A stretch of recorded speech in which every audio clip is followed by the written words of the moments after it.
నమస్తే, welcome to Haripriya's media. TDP మూడో విడత జాబితా విడుదల చేసింది. ఈ జాబితాలో భాగంగా మొత్తం 144 అసెంబ్లీ స్థానాలకు గాను ఇప్పటి వరకు టీడీపీ 128 అసెంబ్లీ స్థానాల్లో అభ్యర్థుల్ని ప్రకటించింది. ఇప్పుడు మూడో విడత జాబితాలో భాగంగా 11 అసెంబ్లీ స్థానాల్లో అభ్యర్థుల్ని ప్రకటించింది. ఇక 13 లోక్సభ స్థానాల్లో కూడా అభ్యర్థుల్ని ప్రకటించింది. కూటమిలో భాగంగా మొత్తం టీడీపీకి 17 లోక్సభ స్థానాలని కేటాయించగా ఇప్పుడు 13 లోక్సభ స్థానాల్లో అభ్యర్థుల్ని ప్రకటించింది టీడీపీ. ఇప్పుడు 11 అసెంబ్లీ స్థానాల విషయానికి వస్తే పలాస నుంచి గౌతు శిరీష, పాతపట్నం నుంచి మామిడి గోవిందరావు, శ్రీకాకుళం నుంచి గౌండు శంకర్, శృంగవరపు కోట నుంచి కోళ్ళ లలితా కుమారి, కాకినాడ సిటీ నుంచి వనమాడి వెంకటేశ్వరరావు, ఇతన్ని కొండబాబు అని కూడా అంటారు. గతంలో ఇతను 2 సార్లు ఎమ్మెల్యేగా కూడా వర్క్ చేశారు. అమలాపురం ఎస్సీ రిజర్వేషన్ నియోజకవర్గం ఇది.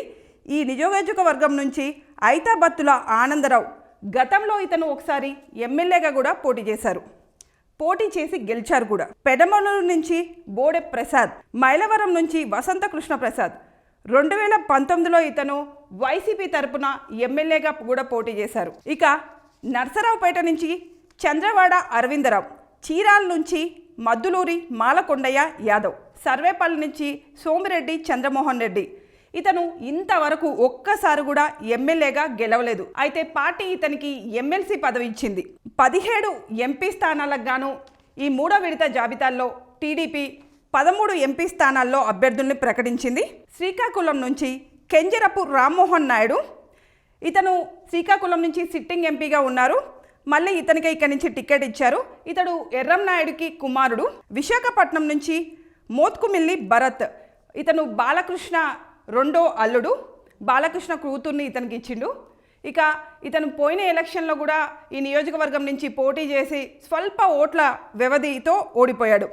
అమలాపురం నుంచి గంటి హరీష్ కుమార్ యాదవ్, ఇతను జిఎంసి బాలయోగి యొక్క కొడుకు. ఇతను కూడా గతంలో ఈ నియోజకవర్గం నుంచి పోటీ చేసి స్వల్ప ఓట్ల వ్యవధితో ఓడిపోయాడు. ఏలూరు ఈ నియోజకవర్గం అనేది బీసీ సామాజిక వర్గానికి కేటాయించారు. ఇక్కడి నుంచి పుట్ట మహేష్ యాదవ్ పోటీ చేస్తున్నారు.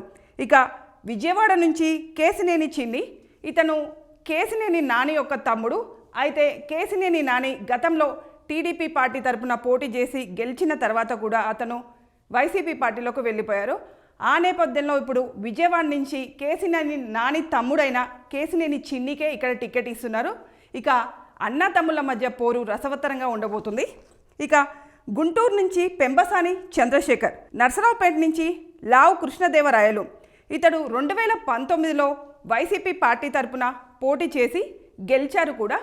వైసీపీ పార్టీలోంచి బయటికి వచ్చి ఇప్పుడు టీడీపీ పార్టీలో చేరి ఈ నర్సరావుపేట టికెట్ని కూడా పొందారు. బాపట్ల డి కృష్ణప్రసాద్, నెల్లూరు వేమిరెడ్డి ప్రభాకర్ రెడ్డి, చిత్తూరులో దగ్గుమల్ల ప్రసాదరావు, కర్నూలు బస్తిపాటి నాగరాజు, నంద్యాల బైరెడ్డి శబరి, హిందూపూర్ బీకే పార్థసారథి. ఇక పెండింగ్లో ఉన్న ఈ 4 లోక్సభ స్థానాల్లో వైసీపీని విడిచి టీడీపీలో ఉంటున్న రఘురామకృష్ణమరాజుకు కానీ లేదా ఉండవల్లి శ్రీదేవికి కానీ ఒక టికెట్ దక్కే అవకాశం ఉందా?